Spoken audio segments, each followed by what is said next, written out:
अस्सलामुअलैकुम जी। आज हम पढ़ेंगे के map.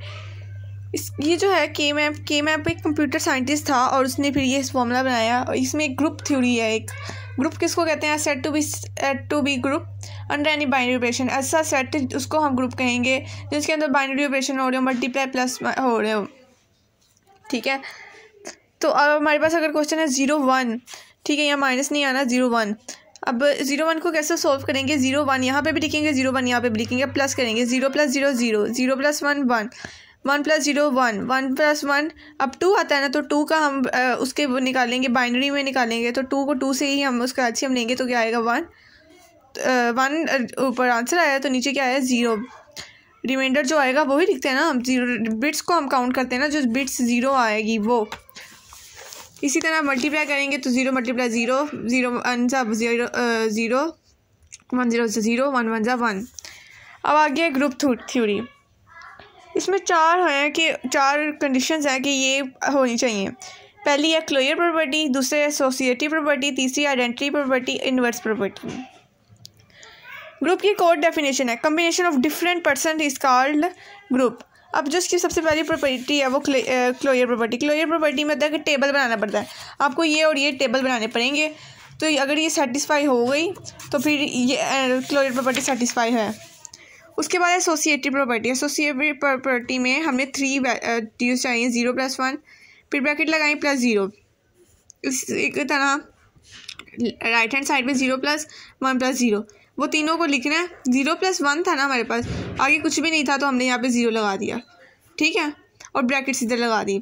If 2 group satisfied then it's called semi group. और 2 ग्रुप सेटिस्फाई हो गए, दोनों ग्रुप सेटिस्फाई हो गए ना, तो हम इसको हम कहेंगे क्या कहेंगे? सेमी ग्रुप कहेंगे। अब आइडेंटिटी प्रॉपर्टी क्या होती है? 0 में कुछ भी ऐड कर लें वो वैसा ही रहेगा, और 1 के साथ जिसको भी मल्टीप्लाई कर लें वो भी, उसमें भी कोई चेंज नहीं आएगा जिसके साथ हम कर रहे हैं। तो 0 + a 1000 × 1 = 1000। If any value add in 0 और multiply with 1 then the added और multiplicative value did not change, जो मैंने अभी बताया। If 3 group satisfy then it's called monoid. तीनों ग्रुप सेटिस्फाई हो गए हैं तो वो मोनाइड कहलाएगा। उसके बाद है इन्वर्स प्रॉपर्टी। इन्वर्स प्रॉपर्टी में क्या है? एडिशन में 4 है तो -4 हो जाएगा, मल्टीप्लिकेशन में 4 है तो 1/4 हो जाएगा, ठीक है। अब एक और क्वेश्चन हम करके देखते हैं। विथ रिस्पेक्ट टू पहले एडिशन करेंगे, 0 0, 0 1 से 0, 0 1 से 0, 0 2 सा 0। अब यहाँ पे ज़्यादा आ गए हैं, नंबर 2 आ गए हैं, तो इसलिए हमें इसको बाइनरी में नहीं करना, हम इसको 2 में ही लिख देंगे। लेकिन अगर कोई 4 आ गया, 3 आ गया ना, तो उसकी हम बाइनरी निकालेंगे और फिर इसका निकाल लेंगे। अब ठीक है, अब इसका क्लोजर प्रॉपर्टी क्या हुई है? सेटिस्फाई हो गई है, ठीक है। अब है एसोसिएटिव प्रॉपर्टी। एसोसिएटिव प्रॉपर्टी भी सेटिस्फाई हो गई। 1 + 2 0 + 3, 3 = 3, 0 = 0, 0 = 0, मतलब इसकी बाइनरी निकाली है हमने। ये होगी क्लोजर प्रॉपर्टी। अब ये जो मैंने ये बनाए हुए हैं इसका भी मैं बताती हूँ आपको। उसके बाद है एसोसिएटिव प्रॉपर्टी। एसोसिएटिव प्रॉपर्टी में क्या होता है कि इसमें अगर एक दफ़ा एसोसिएटिव प्रॉपर्टी ये वाली थी, ये हो गई। उसके बाद है आइडेंटिटी प्रॉपर्टी। आइडेंटिटी प्रॉपर्टी में क्या आएगा? अगर ग्रुप में कहीं पे भी 0 और 1 आ गया ना तो वो सेटिस्फाई हो जाएगी, तो इसमें आइडेंटिटी प्रॉपर्टी सेटिस्फाई हो गई है। अब है इन्वर्स प्रॉपर्टी। इन्वर्स प्रॉपर्टी ये है कि 0 जहाँ पे आ रही है 0 आ गया, और यहाँ पे भी 0 आ गया, तो मतलब 0 1 आने चाहिए ना, और यहाँ पे 1 से जहाँ पे 0 आएगा वहाँ पे जाएंगे। यहाँ पे 2 है, जहाँ पे 0 होगा वहाँ से कर देंगे। तो हमारे पास क्या आंसर आया? 0 2 1, 0 2 1, ये आंसर हमारे पास आया। यहाँ पे 0 था, 0 से 0 इधर आ गया, यहाँ पे भी 0 था तो यहाँ पे भी आ गए, यहाँ पे भी 0 था तो यहाँ से आ गए, तो क्या आंसर आया? 0 2 1। तो ये इन्वर्स प्रॉपर्टी हो गई।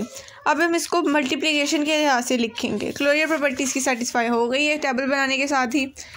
उसके बाद एसोसिएटिव प्रॉपर्टी, 0 × 2 वो भी सेटिस्फाई हो गई। उसके बाद है आइडेंटिटी प्रॉपर्टी, वो भी सेटिस्फाई होगी क्योंकि इसमें 0 आ गया।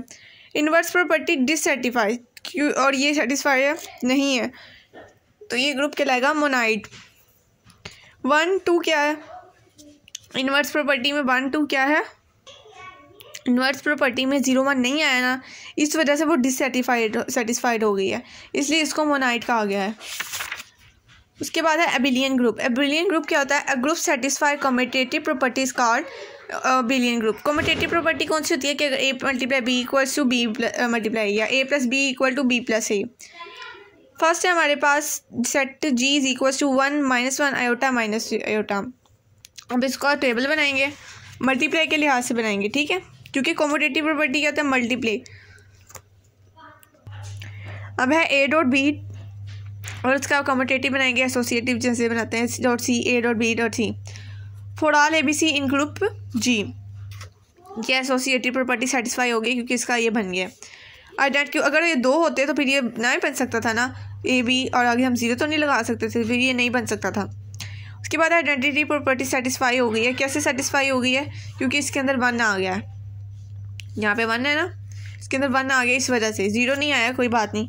उसके बाद इन्वर्स प्रॉपर्टी, इन्वर्स प्रॉपर्टी में पावर चेंज करनी है, 1 - 1 तो 1 आएगा, और -1 की पावर अगर -1 होगी तो इसका आंसर -1 नहीं आएगा। आयोटा -1 होगी इसकी पावर तो माइनस आयोटा होगा कि -1 तो आयोटा आएगा। कम्यूटेटिव प्रॉपर्टी हो गया है। अब आप लोगों का क्वेश्चन होगा कि A dot B dot C ये कहाँ से, ये तो सवाल ही नहीं आया था। इसका मतलब ये है कि ये जो ये है 1 -1 आयोटा माइनस आयोटा, इसको हमने ए बी सी के तौर पर एक इस्तेमाल किया हुआ है, वो इसको दिया हुआ है। तो commutative property A dot B is equal to B dot A. इसी तरह एक और ग्रुप है 1 ओमेगा स्क्वायर, इसके ये भी सेटिस्फाई हो गया, इसका बना दिया तो closure property satisfy. Associative property भी सेटिस्फाई, ए बी सी दोनों है तो फिर बना दिया। आइडेंटिटी प्रॉपर्टी सेटिस्फाई क्योंकि 1 आ गया। इन्वर्स प्रॉपर्टी 1 -1 1 1 ओमेगा -1 तो और -1 होगा तो ओमेगा स्क्वायर हो जाएगा, यानी ओमेगा स्क्वायर इक्वल टू -1, ठीक है, तो इज इक्वल टू ओमेगा आ जाएगा। तो क्वांटिटी प्रॉपर्टी सेटिस्फाई हो गई है। उम्मीद है आपको ये वीडियो अच्छी लगी होगी, अच्छी लगी तो सब्सक्राइब कीजिए।